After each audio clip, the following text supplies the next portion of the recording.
While I was preparing for the installation of the boats on this model, I came across the On the Slipway blog.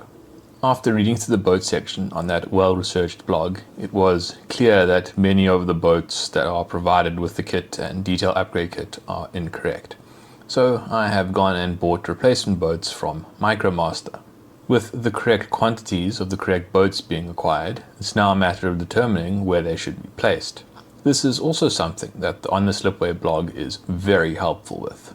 Using the information from the blog, I mapped out the location of all the boats on this drawing. As for how I'm going to display the boats, I'm going to paint them in the colors as recommended by the HMS Hood Association, and I am not going to cover them. Most of the time, HMS Hood would have had all of its ship's boats covered with canvas. However, since I am modeling HMS Hood in an import configuration, I think it is conceivable that some of the time it would have had its boats uncovered. The plan for the installation of all the boats is to work from the midline outwards. That is just so that I don't have to reach over previously completed boats. And I think this is going to take around 3 to 4 videos to complete everything. Let's start with the 16-foot dinghies and work aft. These are the smallest of all of the boats that I need to construct. Well, not really construct, it's more of a case of remove from their base and then paint. Before removing them from the base though, there are these various little resin support structures that were created during the printing process just to help hold up these structures in the correct place.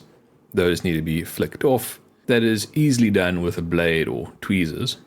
This base has 4 of these boats on it. I only need 2, so I will only prepare 2 and I'll just keep the others as spares. After cleaning up the support structures on 2 of the boats, I use needle nose pliers to remove the boats from the base. For the most part, breaking the boat off of these support structures goes quite easily. However, there are small dimples left on the surface of the boat that do need to be filed and sanded off. Once I'm happy with the surface of the boat, I can then begin painting. I'm going to start by spraying the inner areas of the hull first, and then mask it off and work up and outwards. I am very not clear about the colors for these boats. It's not very easy to understand what the painting guide from the HMS Hood Association is saying. It does appear as though the bottom of these sailing dinghies was a grayish color, so I'm going to paint that in X24. This is dark gray. Once the dark gray has dried, I apply small strips of masking tape to mask off the boards at the bottom of the hull, and then spray the inside of the hull in white, XF2. Now that the inside of the hull is painted with its base colors, I can lift out some details with a brush. The first thing I'm going to do is change the color of these planks and various details that should be wood.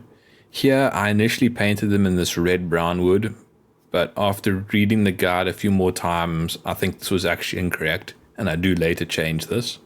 But for now, this is XF64. After painting all the interior details, I move on to painting the exterior of the hull. According to the HMS Hood Association, the exterior of the 16-foot dinghy's hull should be the same color as HMS Hood itself, so I paint the hull in XF53. After the paint has had a short amount of time to dry, everything is sprayed in a clear gloss varnish, and then black panel line was applied. Once the panel line has dried for around 20 minutes, the excess is removed using solvent, and then the boat is sprayed with XF86 flat clear. It was at this point that I decided to change the color for the wood for these boats. I think the red-brown is a bit too dark, and it's also not the correct color indicated for these boats. What they say in the guide is that it's a natural wood, so I've changed it to deck tan. This is Tamiya XF78, wooden deck tan. This is an easy enough thing to change using a fine brush. I also decided that the top of the hull shouldn't be in red-brown either, and that should rather be white. So I also used a fine brush to repaint that in white. That did cause a little bit of paint to flow onto the outside of the hull, so I also had to repaint the outside of the hull with XF53. Moving on to the 42-foot motor launch now. This is also a single piece. Although there are cradles that will be used for these boats, I won't be using cradles for the 16-foot dinghies because they go on the photo etch cradles that are already attached to the ship. These ones, however, do need their cradles attached to the ship. That's going to happen much later. Starting point is exactly the same. I use a blade and tweezers to remove the support structures that were put in place during printing. Since this boat is a lot larger and there's only one on this base, I don't need to remove it from its stand just yet. This is going to make it a little bit easier to handle. I have a nice big thing that I can grip. But other than that, the process for painting is going to be exactly the same. I'm going to start by painting the components low inside the hull and then work my way up and out. The 42-foot motor launch has the same color scheme as the 16-foot dinghies. The inside lower planks are going to be a dark gray XF24. And then once that is painted, the whole inside of the hull needs to be painted in white. But in this case, because of the arrangement of all these planks, I think it's actually going to be easier for me to mask off the base than instead of moving straight on to painting white, rather paint the wooden deck tan. That's going to cover some of these planks. Then I can mask off the planks and then paint the interior in white. After that, I'll then need to come back and paint some more planks in wooden deck tan, but I think that ordering is going to be a little bit easier to deal with. These boats are very small and it's quite difficult to paint them. So after painting the first round of wooden deck tan, I mask off the planks and then spray everything in XF2 white. These planks in the middle and the foot planks lower down are now in white, but they need to be in wooden deck tan. So I repaint those using a brush in wooden deck tan. Here it's easier to brush paint than those planks that were on the sides of the ship, simply because they are open. There's nothing around them. They're just floating in the air, so to speak. So they're much easier to brush paint without me worrying about getting paint on structures that shouldn't have this wooden deck tan. That's why I wanted to mask off the other ones and then brush paint these ones. It's a bit of back and forth, but I think this is the best way to go about it. There's one more little bit of detail that I want to paint on the inside of this 42-foot motor launch. That is this cabinet and what looks to be like some machinery. Perhaps this is the engine. Here I want to paint it in XF53. These boats should have their hull in XF53, the same color as HMS Hood's superstructure, and I think that this little detail would work well being in that color as well. I have no idea if this is accurate or not. I'm just going on instinct here. After airbrushing that little bit with XF53, I remove the tape and do some touch-ups with a brush. The boat can now be removed from its base. Once again, I use tweezers and pliers to break off these support struts and pull the hull away from the base. After removing the support struts, there are these dimples on the side of the hull. I am trying to remove the bumps with the tip of the needle file while preserving the details, but it's quite tricky and it is leaving some fairly deep scratches that I'm not sure I'll be able to get out. Just gonna have to see how this ends up. Once the exterior of the hull is in a reasonable state, it is then sprayed with XF53. While I'm spraying with XF53, I also quickly spray the cradles for this boat. Next is the 45-foot motor launch. This one is a little bit different to the other boats that I've constructed in this video because it has a cabin that is installed separately. That is actually quite nice because it's going to make painting just that little bit easier since there is a component that I can paint before installation. But before I get onto that, I'll start with the same process as for all the other boats, and that is to remove the resin support structures. According to the HMS Hood Association, the 45-foot motor launch has a slightly different paint scheme to the 42-foot motor launch and the 16-foot sailing dinghies. These ones have a base that is painted in a reddish-brown color. It could be a reddish-brown wood or quarterzine-covered wood. To represent this color, I'm using Tamiya XF64 red-brown. As with all the other boats, I start with the inside of the hull at the lowest position and work my way up and out. After spraying the decks with XF54, I mask off the decks and then spray the interior of the hull with XF2 white. As before on the 42-foot launch, there are some details on the inside of the 45-foot launch that I also want to spray with XF53, so I mask off those cabinets and spray them with XF53. After doing a little bit of touch-up, the hull can be removed from its base. Once again, I use pliers to snap off the support struts. As with the 42-foot launch, the same details on the 45-foot launch, and it also has these bumps that need to be removed, so once again, I do my best to remove them with a needle file. These deep scratches are just going to have to be filled with paint.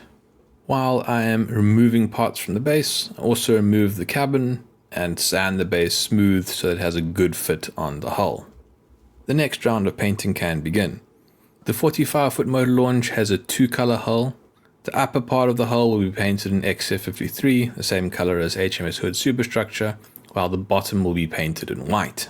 Due to it being easier to apply mask to the top of the hull, I first spray the hull with XF53 along with its cradles, and then mask off the top of the hull and spray the bottom with XF2 white. Moving my attention back to the cabin, it's quite simple to paint. It has some deck which needs to be painted in XF64 red-brown, and then a cabin which needs to be painted in XF2 white. I start by painting the red-brown, then mask off the deck and paint the cabin in XF2. There is one more detail that I want to try and paint on this boat. Those are the chrome plated parts. This is going to be very difficult to paint. They are very small, but I think it's worth a try. It's mostly the window frames and then these rails on the roof. The closest thing that I have to chrome is XF16 flat aluminium. I don't think that's going to matter because there's going to be such a small amount. In fact, there's going to be such a small amount, I'm not even sure it's going to be noticeable. But it's worth a try. To paint on the XF16, I use a fine brush. Now that everything is painted and the paint has had a chance to dry, everything can be sealed in with a gloss coat. This is Mr. Color GX112. It's a super clear UV cut gloss. After giving the clear coat a good amount of time to dry and harden, I apply a panel line that has been heavily thinned. This is roughly 2 parts solvent to 1 part panel line. The extra thin panel line and the gloss coat helps the panel line flow towards the details and leaves less residue to remove. After applying the panel line, it's set aside to dry for around 20 minutes, and then the excess is removed using solvent. Once the solvent has dried, everything is sealed in with a coat of XF86 flat clear. The last step in the assembly of the 45-foot motor launch can then be completed. The cabin is simply installed onto the hull using extra thin superglue that I apply with a wire. The boats are now ready for installation on hood. Starting with the 16-foot dinghies, I apply small drops of extra thick superglue to the cradle, and then I place the dinghy on its cradle. Moving on to the 42-foot motorboat, first I prepare its cradles by breaking them off of their base, and then I place them on the deck. This wooden deck has markings where the original cradles were, the plastic ones that should stick through this wooden deck. This is a very good reference for exactly where to place these cradles. However, these markings only account for 2 cradles, one at the forward and aft of the boat. The plastic kit didn't have cradles in the middle, so I have an extra one that needs to be placed. Placing 2 cradles is pretty simple. You just need to make sure that they run parallel to the midline of the ship. And with these markings on the deck, it's very easy to correctly position them. It's the middle one that can be a bit tricky because if it is slightly out of alignment, then the boat won't sit on the cradles correctly. Fortunately, these cradles are being installed over a wooden deck, and the wooden deck has planks in it which can be used to guide the center line for these cradles. Essentially, I'm following the plank line that runs between the center lines of the forward and aft cradles and using that to correctly position this inner cradle.